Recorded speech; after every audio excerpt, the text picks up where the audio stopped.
Ladies and gentlemen, welcome to Dev Diary.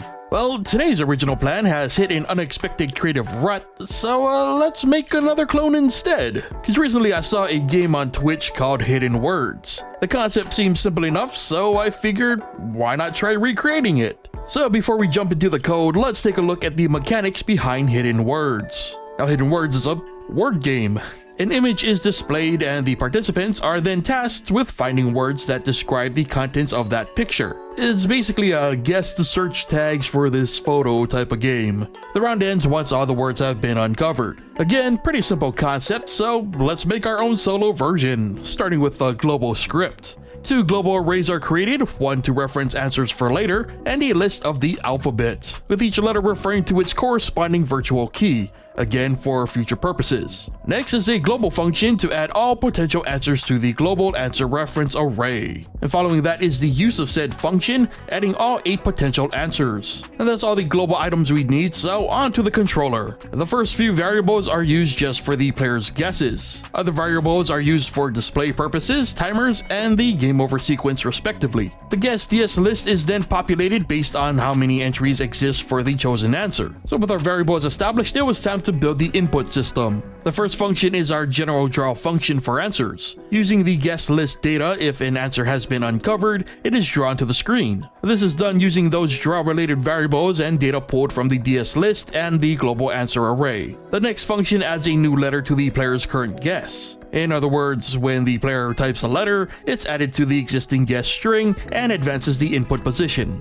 The third function is the delete letter function, which is basically the reverse of the add letter function. The fourth function is a navigation function that basically allows the player to navigate the input position throughout the current guess string. And finally, the check answers function does just as it suggests. If the player's guess is identical to one of the choices of that global answer array, the guess list is updated to reflect that. A guess counter is also updated, and if the current amount of guesses matches the amount of answer entries, the game over state is triggered and set to the positive result. And that's everything we need to make our input/guess system work. The next function is the game over function that, well, sets our game to the game over state as well as set the results. The final function is our ticker, which keeps track of all our timing-based systems. For the game over state, it's a simple countdown to resetting the level. During the gameplay state, the ticker counts down the allotted time for guessing, and if the player hasn't guessed all the available entries before time is up, the game over state is triggered with a negative result. And that's it for functions, so let's move over to the steps/controls. And several key checks are made during the gameplay event. First, a check for any key is made. This is where the global key check once again comes into play. Using virtual keys restricts the input to only read letters from the alphabet. And so if all checks out and we haven't exceeded the character limit of 10,